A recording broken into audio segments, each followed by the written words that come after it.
At 6:25 in the morning on December 30, 1944, the road to Bastogne was still alive. It ran through the snow from Arlon toward the trapped town, a narrow strip of ice and mud carrying ammunition north and wounded men south.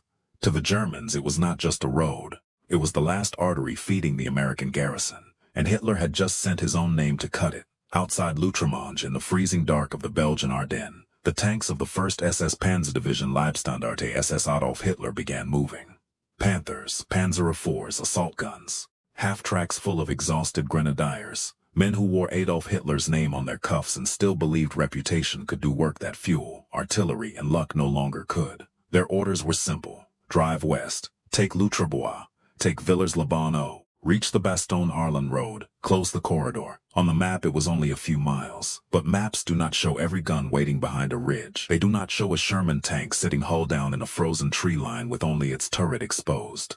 They do not show artillery battalions wired together so that one observer can bring down an entire wall of steel.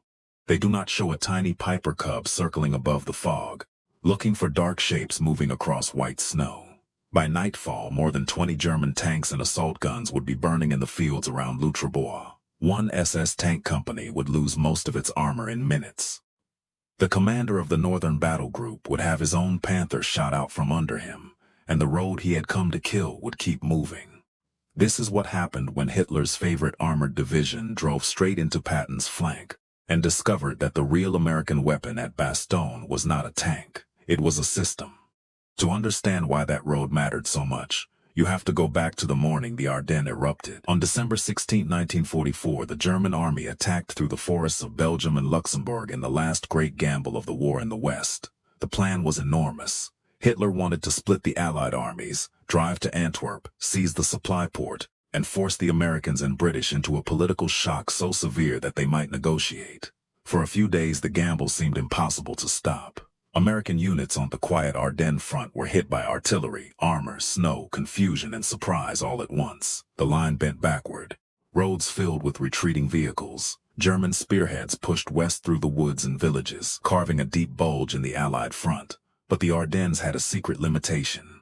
It was not tank country, it was road country. The forests were thick, the hills were steep, the valleys were narrow. The winter ground off the roads was snow, mud, and ice. An armored army could only move where the roads allowed it to move, and one of the most important road knots in the whole battlefield was Bastogne. 7 roads met there. That made the town more than a dot on a map. It was a valve. If the Germans controlled it, armor and supplies could keep flowing west. If the Americans held it, the German offensive had to bend around a hard object in the middle of its own route.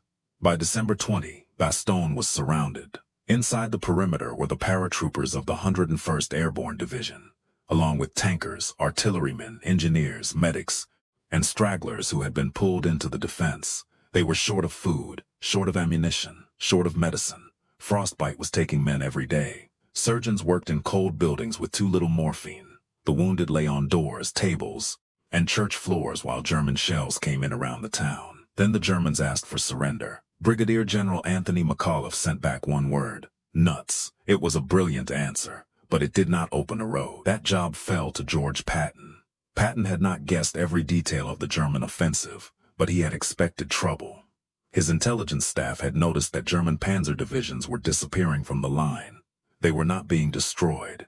They were being pulled back, hidden, and refitted. Patton understood what that meant. Somewhere a blow was being prepared. So before the crisis fully broke, his staff had already studied a brutal maneuver: turn Third Army north in winter, across icy roads, and attack into the southern flank of the German Bulge.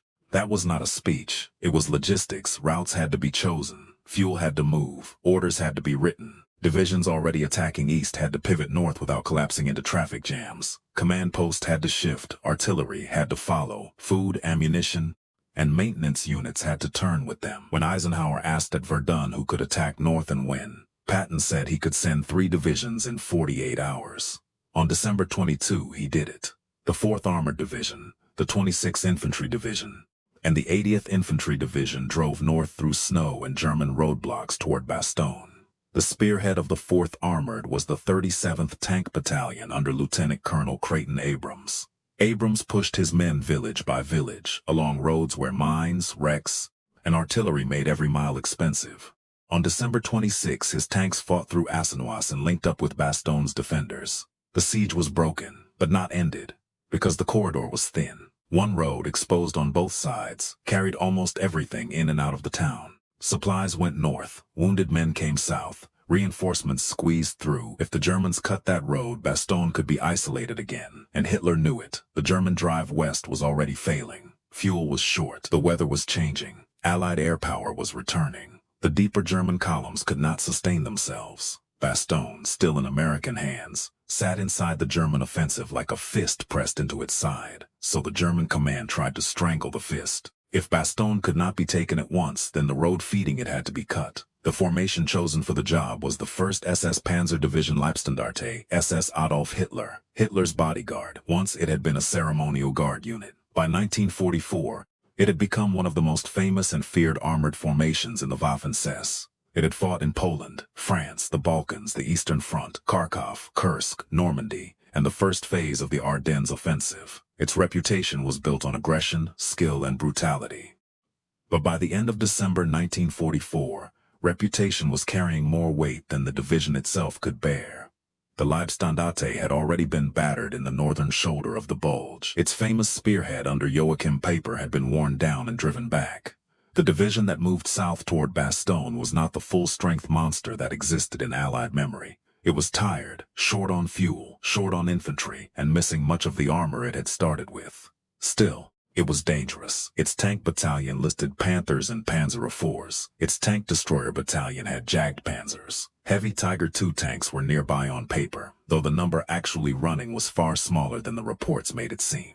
What reached the Bastogne sector was not enough for a clean strategic victory, but it was enough to maul anything careless in front of it. And the men inside those vehicles were not beginners. Many had fought since the early years of the war. They knew winter movement. They knew how to use fog and terrain. They knew how to attack weak seams. They had survived the Eastern Front in Normandy. What they did not have was room. The ground south of Bastogne forced the German armor onto predictable routes. The roads twisted between villages, woods, ridges, and frozen fields. Off-road movement was slow and dangerous. Every approach narrowed. Every village became a gate. Every ridge could hide guns. The plan divided the division into two fists. The northern group, led by SS officer Werner Puchka, would attack through Lutrebois and push toward the Bastogne-Arlon road near Remonfosse. The southern group, led by Max Hansen, would attack through Villers-la-Bonne-Eau and drive toward the same road from below. If both groups reached the highway, they would link with German forces pushing from the west and seal the corridor around Ardennes. On a clean map, it was elegant. On the ground, it depended on exhausted units, thin artillery, poor fuel, weak supporting formations, and a weather window that could close at any moment. The supporting troops told the real story of Germany's condition. Some neighboring units had been rushed in from other fronts. Some were Volksgrenadiers padded out with former Luftwaffe ground personnel, men who had once loaded bombs or serviced aircraft and were now expected to fight as infantry in frozen woods. Others were parachute troops worn down by weeks of combat. The Leibstandarte was still the blade, but the hand holding it was shaking. The attack was set for December 30. It began badly. The artillery preparation was supposed to soften the American line before the tanks moved. Instead, it was weak. German ammunition was being rationed. The roads were clogged. Fuel convoys, ammunition trucks, recovery vehicles, and fighting units all needed the same narrow routes at the same time. A plan that looked synchronized in headquarters became late, uneven, and thin at the front. At 6:25 in the morning, Puchki's tanks moved anyway. Fog covered the fields. At first that seemed to help them. It hid the German armor from Allied aircraft. It also hid parts of the battlefield from German eyes. The Luftwaffe support they hoped for did not appear in any meaningful strength. The SS went forward under a low gray lid of weather, relying on the fog to protect them long enough to reach the road. Lutrebois lay ahead. The village was held by elements of the U.S. 35th Infantry Division, men who had been fighting hard for days and knew the ground better than the Germans did. More American troops in armor sat on the ridges and woods nearby. Combat Command A of the 4th Armored Division was positioned to protect the corridor, though its units initially faced another direction. The Germans hit the village and began pushing through. Infantry moved through gaps and tree lines. Tanks nosed into the approaches. American defenders were forced back through farms, houses, and stone walls. German armor began probing around the village, searching for a way to break toward the open road. For a moment, the attack had the shape the planners wanted.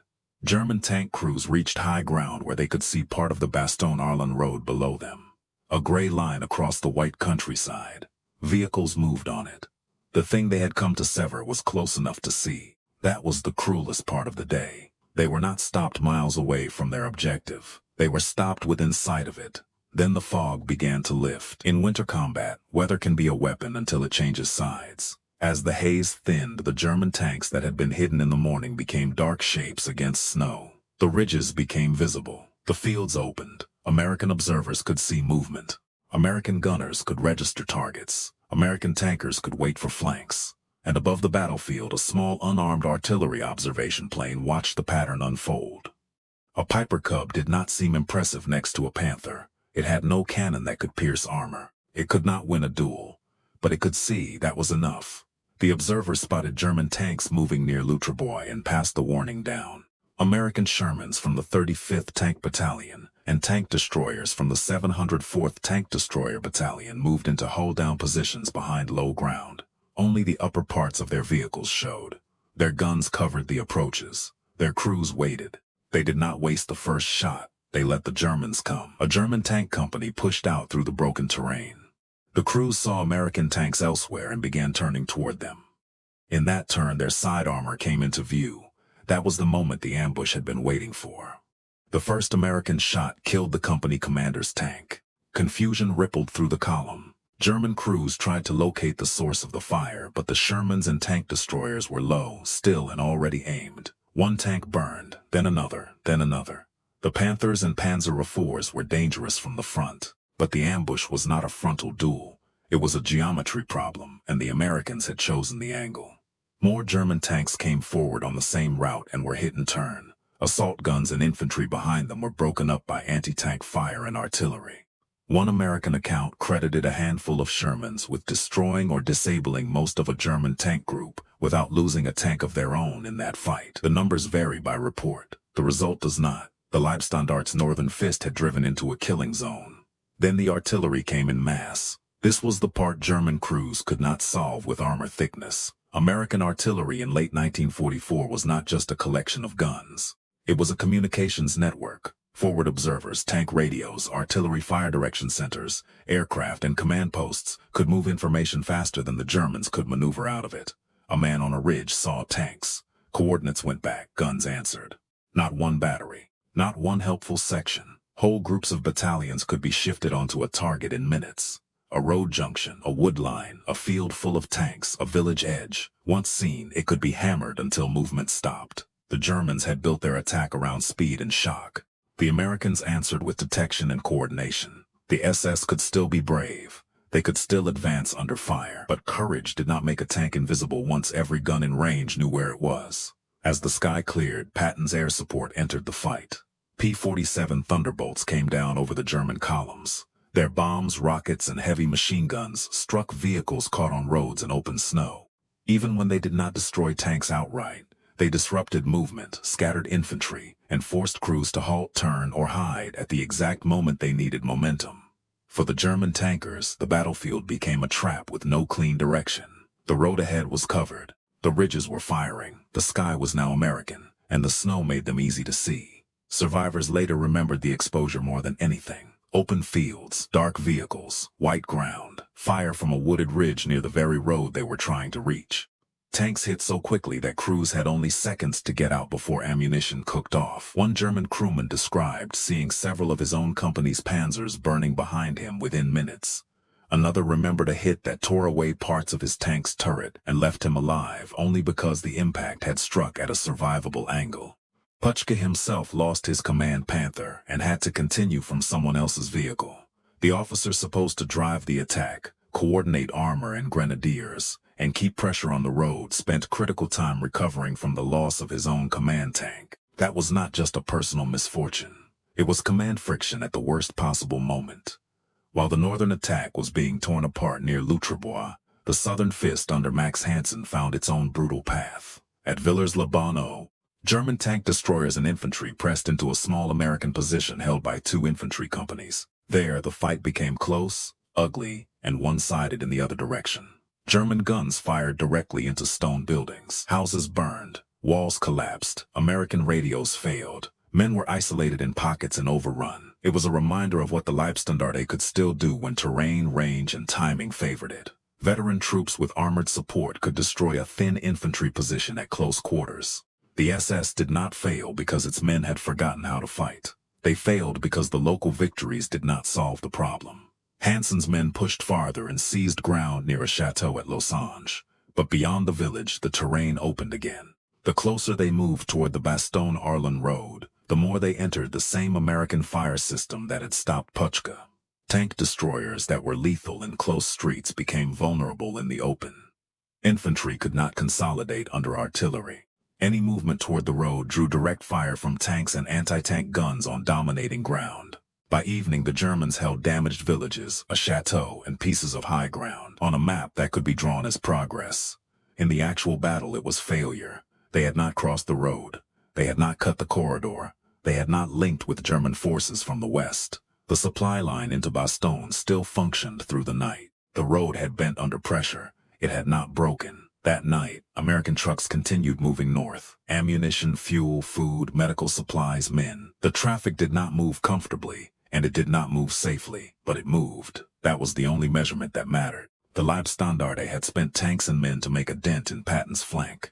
The dent hurt. The American 35th Infantry Division was mauled badly enough to lose offensive strength for days. Some American companies had been destroyed or badly reduced. Villages had been wrecked. Casualties were real on both sides. But the mission was not to hurt the Americans. The mission was to close the road, and the road stayed open. On December 31, the Germans tried again. Now the sky was clearer from the start, which meant the air belonged to the Allies almost entirely. German formations reported Allied aircraft everywhere, and German aircraft almost nowhere. The attacks repeated the same essential pattern. Armor and infantry pushed back toward the Bastogne-Arlon road. American artillery, tank fire, anti-tank guns, and counterattacks drove them away. The problem had become obvious even to German commanders. The Americans knew where the Germans had to come from. The Germans knew the Americans knew, and they attacked anyway because there was no other road, no other terrain, and no other solution left. Field Marshal Gerd von Rundstedt's command noted that the forces committed so far appeared insufficient. That was a careful headquarters phrase for a blunt battlefield truth. Hitler's favorite division could not cut one road. Walter Model then shifted the effort toward a more direct attack against Bastogne, and committed the 12th SS Panzer Division Hitlerjugend into the same furnace. The Hitlerjugend had been built around boys drawn from the Hitler Youth, and hardened by SS officers in combat. By late 1944, it too was depleted, fanatical, and still dangerous. It entered the fight, and it was ground down. More Panthers, Panzer IV, Jagdpanzers, and armored personnel carriers were lost in the days that followed. Two of Hitler's premier SS armored divisions were now feeding themselves into the same American fire system around Bastogne. The fire system kept winning. By early January, the scale of the damage was visible inside the Leibstandarte itself. Some Panzer Grenadier battalions had been reduced to the strength of a company. Units that still carried battalion names could muster only dozens of exhausted men. Frostbite, shellfire, tank losses, and failed attacks had stripped the division down to a fraction of its former shape, yet it was still ordered to attack. On January 3, American infantry moved back into Loutrebois. On January 4, Bulge tried to retake it. The fight surged into the ruined village again, but the Germans could not hold the result. On the 5th and 6th, scraps of the division attacked again toward the road, supported by the last useful armor they could gather. They were smashed by blocking fire from American infantry, the 4th Armored Division, and the 6th Armored Division. The battlefield that had once been a set of village names became a winter graveyard of roofless stone, frozen mud, burned vehicles, and men too tired to care what their maps still promised.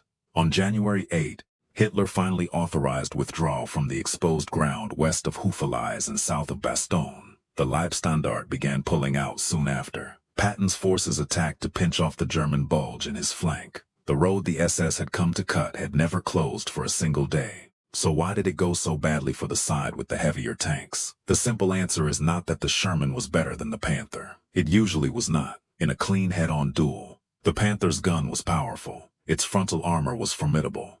The Tiger II, when it could move and be supplied, was terrifying from the front. But the fight south of Bastogne was not a showroom comparison. It was not one tank facing another across a flat proving ground. It was a battle of systems. The German strength was armor quality, combat experience, aggression, and the shock of a concentrated thrust. Those things mattered. They got the Leibstandarte into Lutrebois and Villers-la-Bonne-Eau. They inflicted serious losses. But the American strength was speed of information. Every American tank had a radio. Forward observers were trained to call fire rapidly. Artillery units could mass fires across the battlefield. Tank destroyers and Shermans could be placed where the German route forced flank exposure. Aircraft could attack once the weather opened. Commanders could shift reserves because reports moved faster than rumors. A German tank commander might have a better gun. An American observer could bring 20 guns. That was the difference. The SS came to cut a road. The Americans turned the road into bait, the ridges into gun platforms, and the sky into a ceiling of punishment. The fog had hidden the German approach for a few hours, but once it lifted, all the advantages that mattered shifted at once. The snow that had slowed everyone now highlighted German vehicles. The roads that made movement possible also made movement predictable. The ridges that seemed like terrain features became firing platforms. The road that looked vulnerable on a German map was protected by a network the map could not show. That is the story of Bastogne in miniature. The German offensive had begun with surprise, violence, and ambition. But it depended on roads, fuel, weather, and speed. Once those began to fail, the heavy tanks could not rescue the plan. Armor could win local fights. It could not repair logistics. It could not hide from aircraft under a clear sky. It could not move freely through forests and snow. It could not outrun artillery that was already registered on the road ahead. The Battle of the Bulge cost the Americans dearly. It was the bloodiest battle they fought in Europe. But the United States could replace men, tanks, shells, trucks, and aircraft at a scale Germany no longer could match. Germany could still spend elite divisions. It could no longer rebuild them. By the end of January 1945, the Ardennes offensive was over. The Bulge had been erased. Germany had lost irreplaceable men, tanks, vehicles, aircraft, and fuel. The strategic reserve Hitler had hidden for his last great strike in the West had been burned in snow, and the Leibstandarte's war was not finished. In March 1945, what remained of the SS armored divisions was sent east for Operation Spring Awakening near Lake Balaton in Hungary. Hitler wanted to secure the last major oil resources available to the Reich and relieve pressure on a collapsing Eastern Front. The same kind of thinking returned. Depleted elite formations, ambitious objectives, bad ground, failing fuel, and a belief that willpower could substitute for reality. The thaw turned the ground into mud. The attack failed. The Red Army counterattacked and drove the SS back into Austria. Men who had survived Patton's flank in the Belgian snow were sent to lose the last months of the war in Hungarian mud. Less than 4 months after Bastogne, Germany surrendered. The Leibstandarte laid down its weapons in Austria, no longer a symbol of unstoppable power, but a broken remnant of the regime whose name it had worn. There is one final thing worth making clear. The division that attacked south of Bastogne was not literally Germany's last Panzer division. Germany still had armored formations after December 1944. But the Ardennes was the last great German offensive in the West. It was the last time Hitler could gather enough armor, fuel, and men to gamble for a strategic reversal. And around Lutrebois and Villers-la-Bonne-Eau, that gamble met the shape of modern war. Not one heroic duel, not one magical tank, not reputation, not fanatical courage, a road, a ridge, a radio, an observer, a fire direction center, a company of Shermans waiting for the right angle, a sky that cleared at the worst possible hour. Hitler sent his bodyguard to cut the artery into Bastogne. The artery kept beating, and his bodyguard burned beside the road.